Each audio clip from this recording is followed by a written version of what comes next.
Hello everyone, it's Sloth here, and today with great pleasure I will present to you deck that I just brewed because I had some free time. And finally I got to brew a Dimir deck and I'm really happy with the results. So for everyone that likes more games before the stats, we played 10 games, so I think that's already something. And we are 60% win rate with this deck, so that's actually better than I expected. So we will talk about the deck in a while, in a second, but the deck is built around exploit and control, so I think this is very interesting archetype that wasn't really used too much, so that's why I wanted to use it.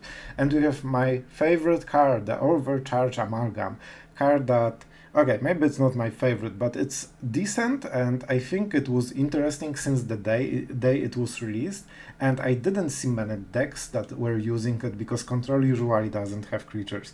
We will talk about it more in the deck intro, but that's something I wanted to build around for a long time. So, matchups and all of this stuff. So we are together in like a bit of a positive. I think this deck is more of a 50% win rate. It really depends on the draw and games against boros, like you will see in the commentary, what I feel about the matchup. But to be frank, we are quite even with the boros. I feel it all depends on the draw. We have really great tools to completely shut them down, and they also have great tools to shut us down depending on who draws. Unfortunately, boros seems to always draw everything on curve, I don't know how, so it's always a challenging matchup.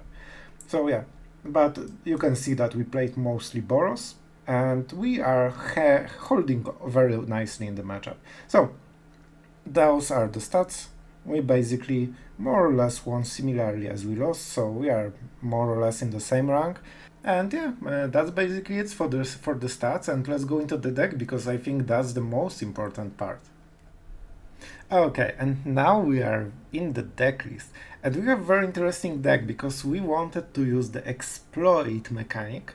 So basically this deck is a control that consists of two types of cards: creatures that are good to sacrifice, and effects that like sacrificing in some way, and they actually work together pretty well. So one of the big cards, Overcharged Amalgam, one of cards that really has a lot of potential and it's not used at all. So 4 mana, 3/3 flash flying exploit, but it can target not only when you exploit a creature, a spell. It can actually counter everything. It includes triggered abilities, so when something comes into battlefield, or activated abilities, so even Planewalker abilities. If enemy is playing Elspeth going to 8 and using the ultimate, you can just play Amalgam and counter it. So that's pretty insane type of counter spell one. It's basically the best type of counter spell. You counter not only the spell but also everything.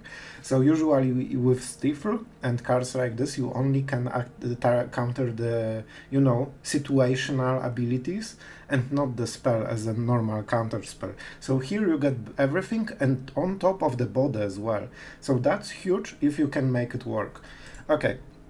And how do we make it work? I was thinking, what are the best creatures that you can sacrifice? And obviously, we have mono black that has 8 creatures that are actually perfect for sacrificing because you get the best value then. And yeah, we have for Eyetwitch, for Shambling Ghast. We also run Deadly Dispute package because I feel that it's actually so good with this deck because you can also ramp, and ramping really helps. With this deck, you have so much mana potential or requirements, let's say, especially that our late game is Professor Onyx, so you can imagine how much mana she needs. And it's also really good because you can do a mini storm. Basically Deadly Dispute is 1 mana if you get the treasure, so sometimes you can just storm enemy for like 8-10 direct damage after playing Liliana or Professor Onyx, whatever. So it's actually pretty good. We also have one Undead Butler, card that maybe can go, but I have seen this card used in many decks, and I think it's a really good card, because you don't need to do anything really to get additional card out of... So basically it's 2 mana, when it dies draw a card. And it's great for sacrificing. So I really like this one, especially that you can get Eyetwitch or Shambling Ghast, or Amalgam, which is huge. So really nice card. I like it. Sometimes it's great, sometimes it's meh. It depends. Okay, and what do we have from other cards that are using a lot of sacrifice things? Make Disappear. Counter spell that is really good. It's basically a quench, I believe, or quelch. I don't remember, one of those. But it also has the casualty clause, which is great late game. So you have two uses for this. Basically, it's better counter spell late game because you can sacrifice your Shambling Ghast that doesn't do anything at this point and just make enemy pay 4 or counter a spell. Sometimes it will counter his win con, so that's a big difference. And also you get the treasure, so sometimes you even want to sacrifice something just to get a ramp. So it's good overall. We have, what more? We have some card advantage, because I feel that this deck needs it. If we are about to play like a control, we need a bit of a card advantage, and Bankbuster is good because it creates a pressure as well, and it's a creature because first of all, it creates a pilot at the end, and the pilot is a creature that you can use full sacrifice effects on this small creature. You can also crew Bankbuster, then sacrifice the pilot, and then even sacrifice the Bankbuster as another creature if you really want this. So you have a lot of small plays with this. I feel that it fits the deck perfectly, and we have very cheap spells. Like, look at the 1 mana slot. We have 4 Eyetwitch, 4 Shambling Ghast, double Dread Fugue.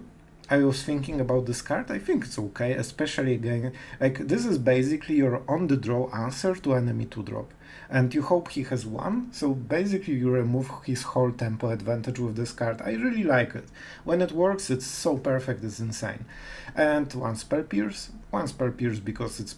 I think that 1 you can use nearly always in any game because enemy doesn't really expect it. So you will get something Spell Pierce during the game. And yeah, I think it's fine. So yeah, you have a lot of 1-drops, you have a lot of 2-drops, so this is also why we don't really run 3-drops too much, because our 3-drop is basically a 1-drop combined with 2-drop. So like Deadly Dispute with Shambling Ghast, or Eyetwitch into Make Disappear, things like this, or drawing card and playing a 1 mana Spell Pierce, or something like this, right? So yeah, it's an interesting deck. We have also 1 off of Grafted Identity. I will be honest, this card is strange. Like, this is the shell for the card, and it had some really great moments, and you will see in the games this card used actually not as a meme, but actually as something that won us the game.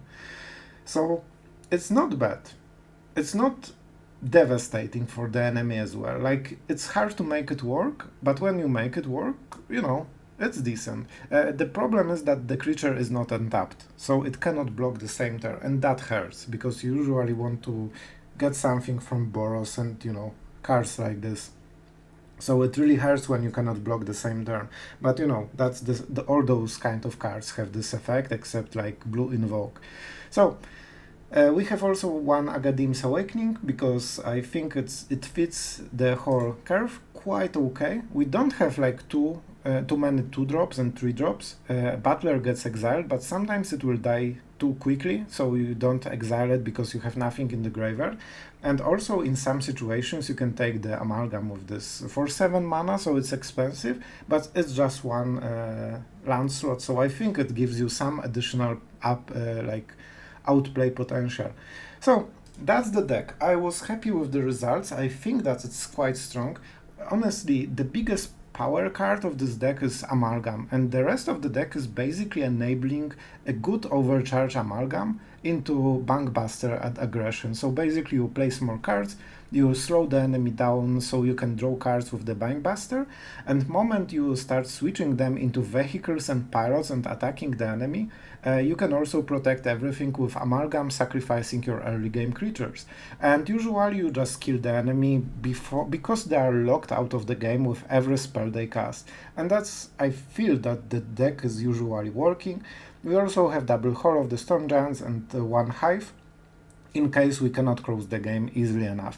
And remember, Midhook Massacre is not only defensive, in this deck it can deal a lot of damage. Like, we have quite a lot of creatures, so if you Midhook Massacre everything, like dealing 5 damage is not a problem. And with Liliana and our early game, you can dish out more damage than you would expect if you play aggressively. So that is the deck. Tell me in the comments if you liked it. I think that's a quite cool approach to the whole exploit mechanic, and if you feel that you would use some different choices, different like twists to the deck, I think this is pretty flexible shell. Like, I also have some ideas to change the deck, but every version just has a different strong and weak points, so I think all of them might work. So don't be scared to experiment with the deck if you feel that something would be great. And yeah, I think that's it. I really thank you for watching all the intro, all the stats, all me rambling. I really appreciate it. And if you like this and if you want to see the channel grow, don't forget to subscribe, like and comment, because it helps more than you think. So if you want to contribute to growing the channel, and of course, like, I made this deck because I had finally some time to brew. It takes way more time because you need to test few decks. Actually, some of the decks were scrapped that you will never see.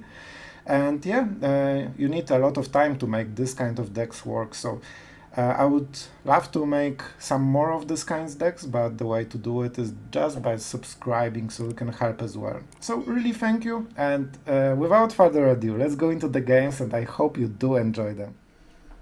Okay, being on the draw does not feel great, but we have Dread Fugue, so that's good. Of course it's boros, but if they didn't mulligan and they didn't play 1-drop, they probably have play with fire into adversary, right? So probably it's best call to just Dread Fugue and make sure that their next play isn't great. They will have 2 cards probably. See? Always. Like, this deck can never whiff. Like, they never don't play on curve. See? Everything exactly. Everything. Of course Raiju as well, and this will be Cavalier probably. At least they don't have the correct mana, so there's that, at least. You can see how salty I am against this kind of deck. So next turn. Man, like, you shouldn't have to play around their top deck, but you know that they will top deck something.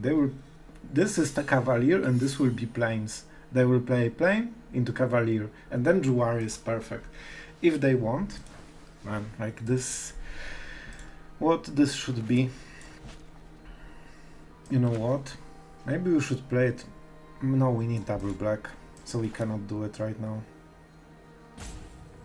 So either Bankbuster, I'm not sure if we will have even time to play the Bankbuster, like honestly. Next turn is Jwari and Shambling Ghast. They didn't play it. It might be a Spirant as well. Like, we are sure to hit something, so maybe the...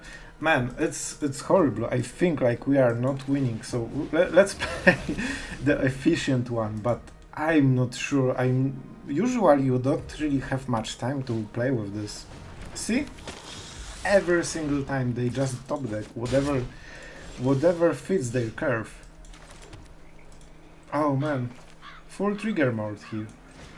Okay, so at least we can hopefully counter the Raiju. I hope they don't play around Jwari. If they do, we are in trouble. And please let them draw the 4th land. Don't save them out of their bad place by not... Yeah, they didn't hit it. They did not hit it. Like, okay, at least we draw cards, right? And let's get the treasure, so we still got decent value from the Ghast. Basically a card advantage. Okay, 1 for 1, but we got the treasure. Okay, man, if he didn't whiff on the land, that would be way better for us. Because I'm pretty sure he would play into counterspell. Alright. Alright, so what is the play here? I think Amalgam might be okay. We will see how they play. We can... Oh, and now they have everything. Okay, I'm stopping. Sorry guys, I'm just so triggered by boros. Like, I think 80% of the games that I've played today is against this particular draw. Yeah, like only Cavalier is different. They always have Cavalier. So that's basically it. Thank God. Just go away. Let me play Magic. Oh man, like, don't get me wrong, we actually have a very winning matchup, I think, against boros with this deck somehow, but it's just always painful. Even if you win, it's just so painful. You know what, that's actually a very good start. So let's go. Okay, we basically got the full rope from Matteo, but finally he's here with us to play Magic. To play his boros cards into boros board and smork us on curve. Okay, it seems that we might be playing something that isn't boros, which is a bit crazy. Okay, we start with the Tank Buster. Overall, early game, you don't really need to sacrifice a creature for casualty. It's more of a late game play when you don't care about the creatures, or even you want to sacrifice them for some treasures and things like this. So right now, Eyetwitch into Make Disappear would be good if we want to make sure that we hit the round with the Environmental Science. Wow, that must have been such a hard choice to play the second round. And I'm getting salty again. Okay, so this is definitely the play. And that's actually very close to the perfect draw that we can have. Because right now we threaten the counter spell if something is big. We have Jwari that we can also use if we really care. Mana Journey, so this will be a 3-3 at some point. You know what? I will counter it. I will counter it. I think it's worth it. It really slows them down. And you know what? As long as we can play some cards and play Magic, we are happy. They have red, so there are haste creatures, so not really worth for 1 damage to not have a blocker. They have actually quite good haste creatures, so we will see. Okay, they have a lot of tap lands. But yeah, not the greatest draw from their side, outside of Azusa's Mana Journey, which would fix it if we didn't counter it. If he only got the ramp, I wouldn't counter it. Sure. You got your small creature. And I think we might next turn Make Disappear with Casualty. We'll see, but that's a serious option. So for now, let's keep drawing for free. Okay, that's such an important draw. This land was crucial. And you know what? So far, so good, I think. We don't attack, and we see what the enemy is doing.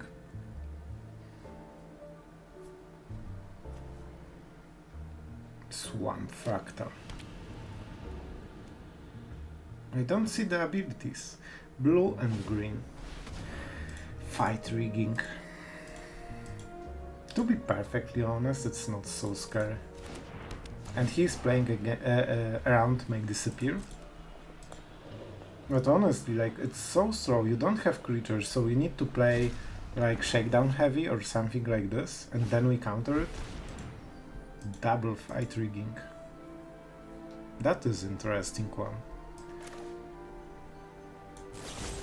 I think we counter this one, but let's draw first and see what we get. Huh. Science seems like a winning play right now, because we might whiff on a round. And do we go for another Deadly Dispute? We have to sacrifice a treasure, right? And then we get another treasure?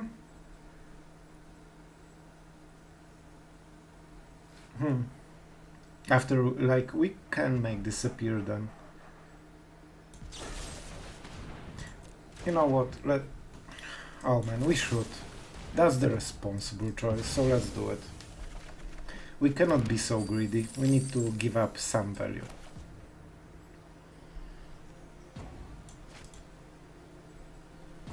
You know, actually, if he has one, he needs to activate them, so I guess our game plan is around not letting him to activate it.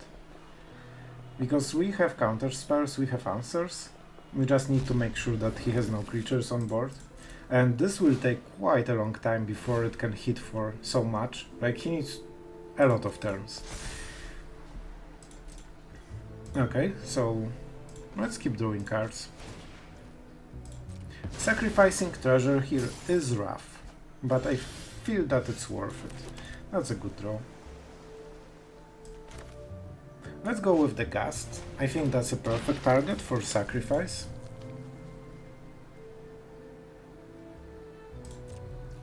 And let's end the turn and see how he wants to activate the fight riggings. If it's just this one land, we just kill it at some point and he won't get any value from this. That's the problem with fight rigging. First you need to enter the battlefield. Okay, interesting. It doesn't really help him too much. I'm okay, I got the full value from the Bankbuster. Sure. You, my friend, got my vehicle. And we got another one. That's perfect. Like, the problem is, what exactly will he do right now? He wants to buy the counter spell for his, like, main spell. So we are in combat phase right now. So I will kill it, because it means that he cannot take mana from this. He basically lost the full turn right now. Hive might be a problem, so we need to be careful about it. Other than this, we are in a very good situation.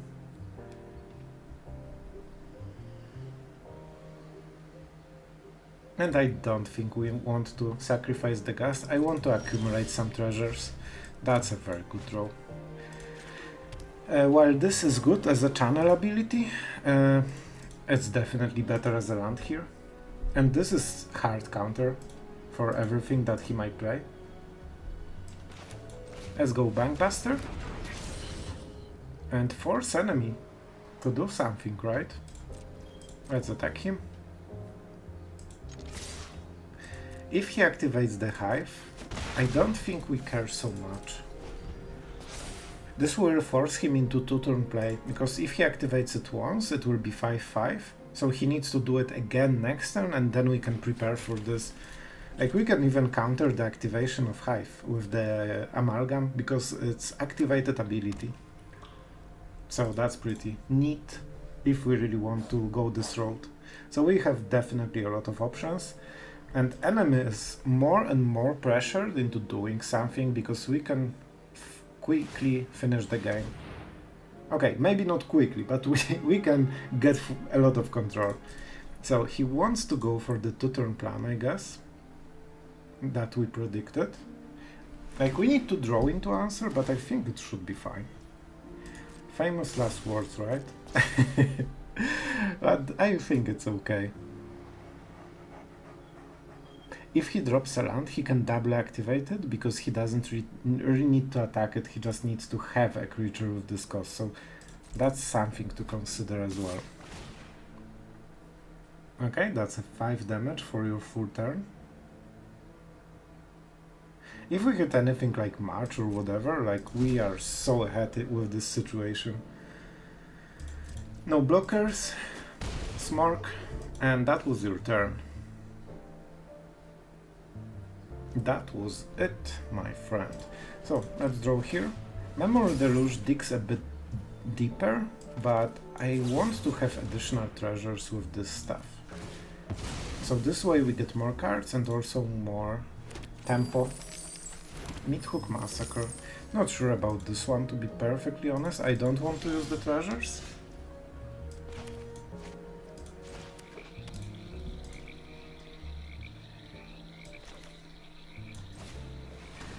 Okay, I think that's what we do then.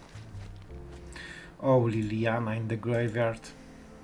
That's so unfortunate. That's actually really unfortunate, because I wanted her to finish the game in, like, next 2 turns. Out of all the cards. Okay, okay. That's fine. So the play is... Let's attack first. Okay, I'm not sure yet what the play is, to be perfectly honest with you guys. Of course I want to hit the removal, but if we don't hit it, I think we cast, in the worst case, double Amalgam and just smork him to death. He's thinking about activating the Hive, but if we have removal after drawing so many cards, he's fully dead and he basically wastes everything. So that's a big decision. And he needs to hit the land as well. If he doesn't have land, we can just counter him for 2 turns with this. And you know what? No, we cannot. So we do it right now. So that's Amalgam with his exploit crazy ability. I'm not sure if we have creatures in the graveyard. We actually do. It's probably Eyetwitch. So let's get rid of this guy. And then we get our small combo. We do exile it. We get an Eyetwitch with his floppy wings. And my friend, you don't have a Hive. That's the big advantage of Amalgam. Oh, enemy is reading it. He wasn't aware that we can do it. So this is one of the advantages of the Amalgam, that he can do things like this, while the other cards cannot. I think it's make disappear. He cannot pay, right? Let's do it again, because we have double counter spell, so we are completely happy with this. Mythic Massacre might be missing part of the damage. Okay, and do we go for the draw? I actually think we do. We might even attack with the Bankbuster next turn, because it's way more damage. And drawing ground is really good here. It's actually really good. So, let's screw.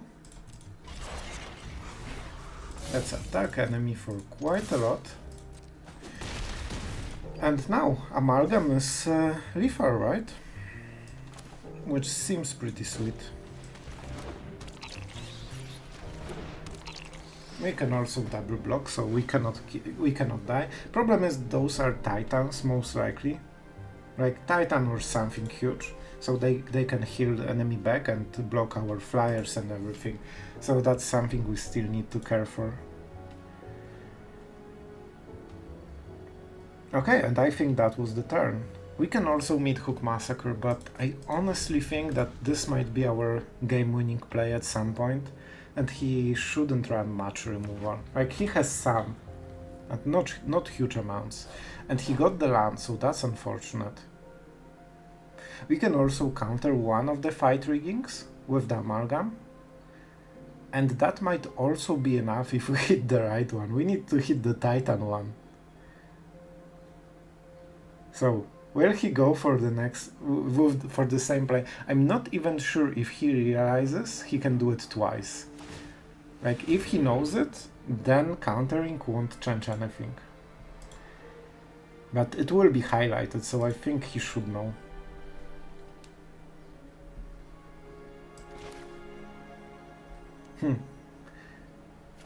So do we go for Deadly Dispute? I think we do. With one Eyetwitch.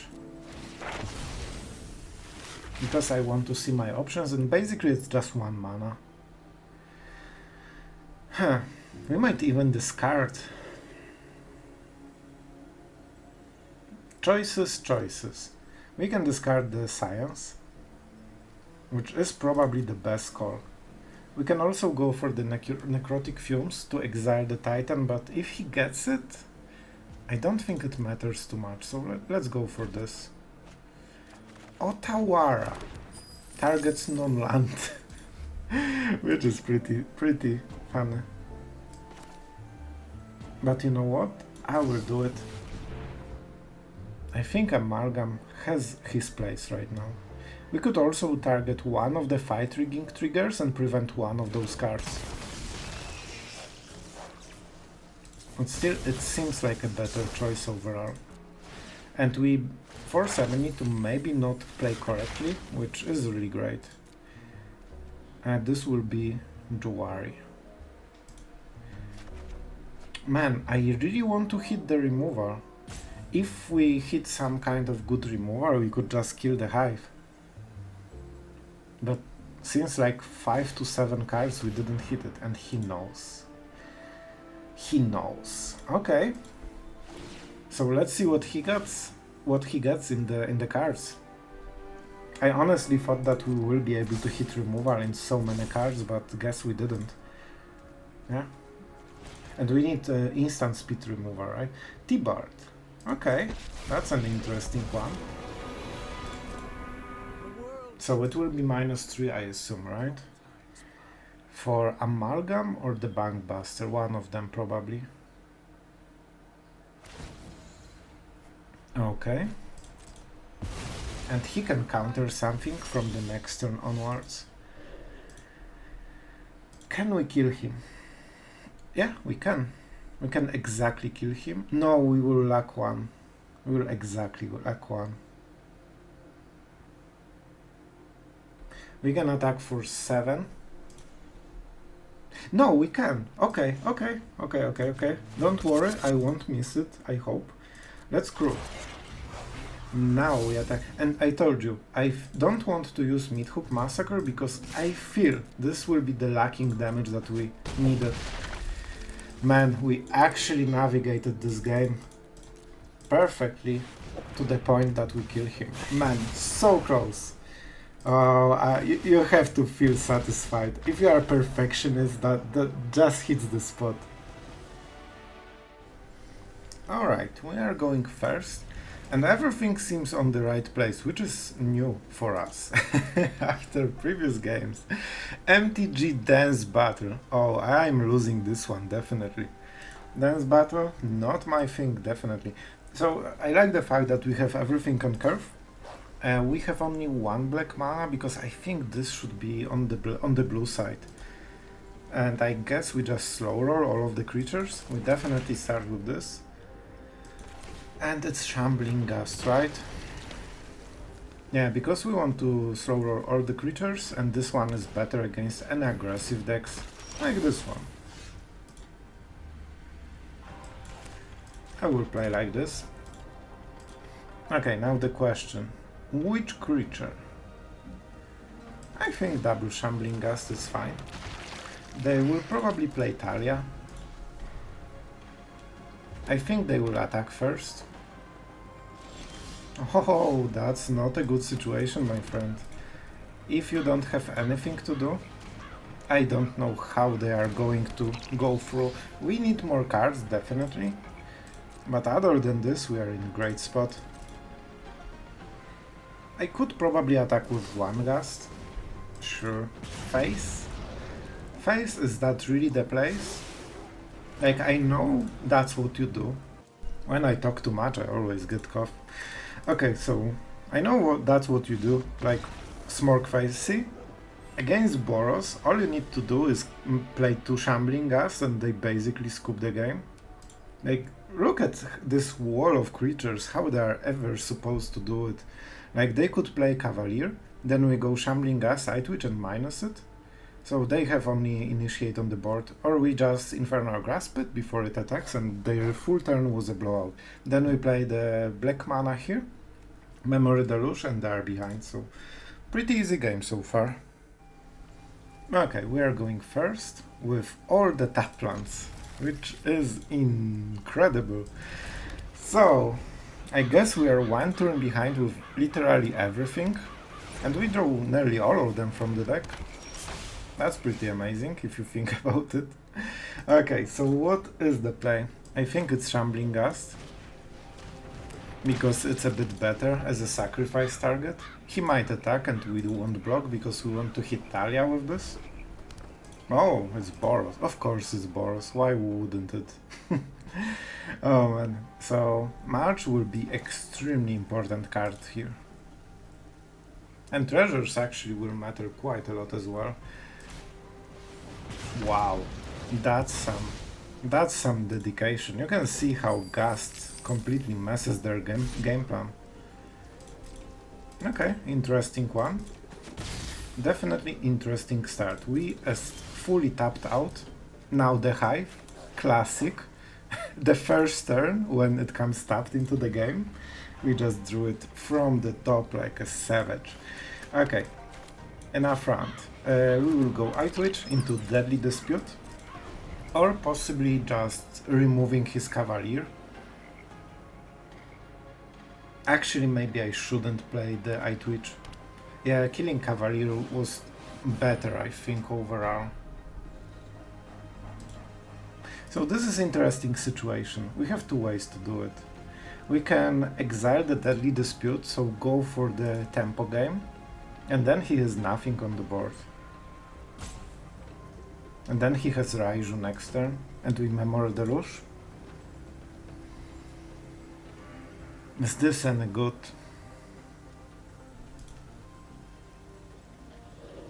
If we go Deadly Dispute, we will have 1 mana. So if we hit a black card, it's enough. So you know what? We can even get black cards from the sideboard, right? Necrotic Fumes seems extremely slow. Or actually Confront the Past. It's our exile card. Yeah, because of course we whiff. And now we go for 3. We exile this one. And we got the best of both worlds. We got the card and we also got the removal, and Initiate is still 0-0. Problem is they always have the perfect curve and perfect follow-up, so 100% next turn it will be Raiju. However, we got finally a good draw, and we can just, you know, get Jwari when they do it. Man, like, this would be actually so good if we draw it a bit before. Then we didn't have to remove the Cavalier, I guess. But now we don't have creature. Another Cavalier. Okay. Actually, it's better than the Raiju in this situation because of Jwari. But to be honest, I'm pretty sure they have both Raiju and Cavalier. Because why not, right? Man, like, I'm happy about playing the boros. We are in an okay spot still, but it's so irritating. Of course, no land and tap land, so we cannot meet hook for 3 and win the game. Classic. Oh man, like everything is just exactly opposite what it should be going for. Oh man, so what is the play? We are taking the Cavalier, right? With the grafted identity. So probably we still need untap land. Let's go like this. Of course it's tapped. Every single land is tapped. And all the untapped lands were at turn 1 to 3. Oh man. Oh man, it's just something else. And now our mid-hook doesn't work. We exactly whiffed on all of our cards in every single way. We whiffed on the lands, we whiffed on all of our 5 and 4 drops. Man, oh man, that was the most awful turn in my life. Those tap lands really did work here. So the counter will go to Aspirant, right? At least something, I guess. Like, it's best we can get right now. It's actually good. Maybe he will go for the Cavalier to be greedy for this extra time. No, he cannot, because then we block. So unfortunately, he wasn't really able to make a mistake. We don't block, because we still can sweep the board, even with this horrible Abysmal draw. It depends what he will do, actually. That's very important counter. Yeah, he played two spells a turn, so he flips to die again. Let's see. Oh my god, we actually drew the correct round. We are such a great player. So we go for 4 and we get the treasure, right?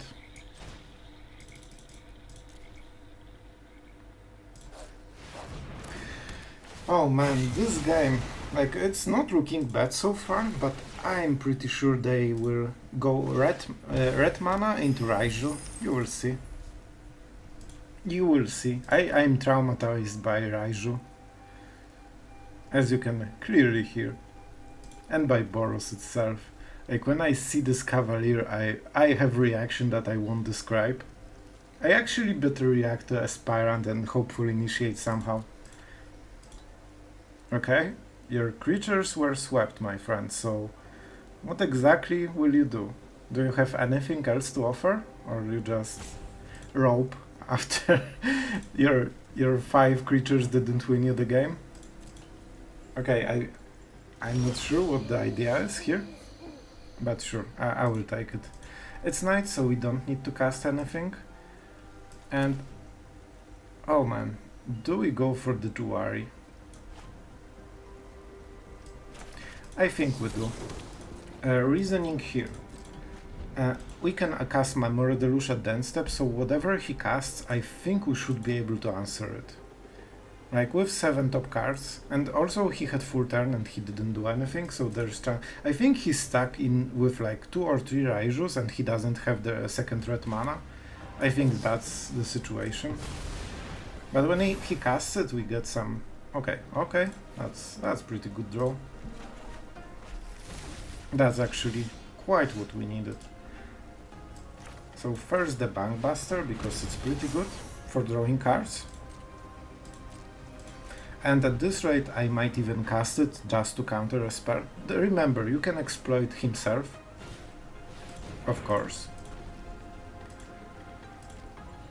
We can also trade for the Hive, but that's not perfect.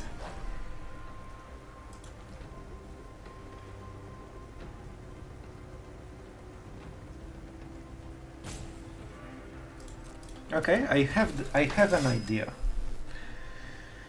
Don't worry, I have an idea. We need to tap out for it, but it's fine. It's still fine. By the way, you can sacrifice Bankbuster if you are really in a big trouble. Enemy knows something is up. He doesn't exactly know what. So my plan is to cast Amalgam. Instead of trading them, I will use Grafted Identity to get the cover. Like, he isn't sure what to do. Like, we could also draw cards, but then we aren't guaranteed to hit a creature. You can also activate the Hive and then sacrifice it because it's a creature, even if it's tapped. But then you need a lot of mana. That will bamboozle enemy, because we could counter if we cared. So it shows that we didn't. Okay, first of all, let's check. I think he has a lot of Raijus. But is it possible? Let's check. Let's check. We have a lot of cards. We can invest one of them. See? Easy. Told you he has them. I'm pretty sure he had them on curve, he just didn't hit the mountain. Alright. So, first of all, no reason to not attack. And will we have mana for the card though? Yes, we will. So let's attack with this one. Don't miss on the damage. Target a creature. And sacrifice a creature. Oh, nice. He loses HP as well. It is still tapped, so that's a small issue, but we are at 10, and we will get the counter because of the, day-night cycle, which makes it even better next turn. So I think he scoops right now. That's my guess, especially that we can draw additional card with the Bankbuster. Sure. Enjoy your 2 damage. So he's trying to dig into the mountain.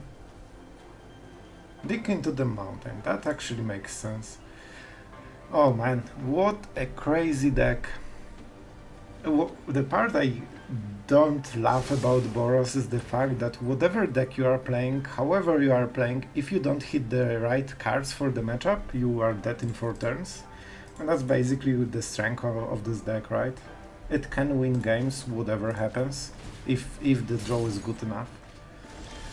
Okay, that's something. If they hit a mountain, Jwari doesn't change anything, right? I actually want to go into the nighttime. I do enjoy having big creatures to block and drawing cards every single turn. When we will have the pilot from the Bankbuster, we will be so strong. Cool? You got it. Finally, you have your Raiju. Now what? We have a crazy big Cavalier, so not much you can do, my friend. Negate. Negate is actually pretty decent. Let's... You know what? No, we don't have enough mana. I would sacrifice the Hive if I could. That keeps getting better and better, to be honest.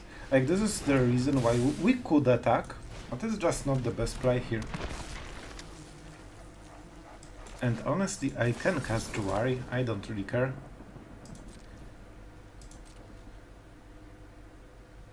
So enemy will deal 1 damage. But I think that's how we can lose. Let's put the counter here, so our Ghast starts to be quite scary as well. Yeah, Raiju, more and more Raijus. So he attacks with both, right? They aren't legendary, he cannot put the Ganja. Okay, so even not this. Let's keep drawing a lot of cards. So I have no idea how he plans to win right now. They are just basically doing whatever we want right now. And frankly, I will just... do we attack? Yes, we attack. And I wonder what he will do. Because I think this kind of player won't block at all. Like, he can be smart about it, the attack is really obvious, but I don't think boros player will do anything right, so yeah, 3 damage. This way we don't miss out on the damage. So let's go for 3. We will lose all those creatures, so we can as well sneak additional damage, and he will scoop after this turn. Man, boros players, just smork.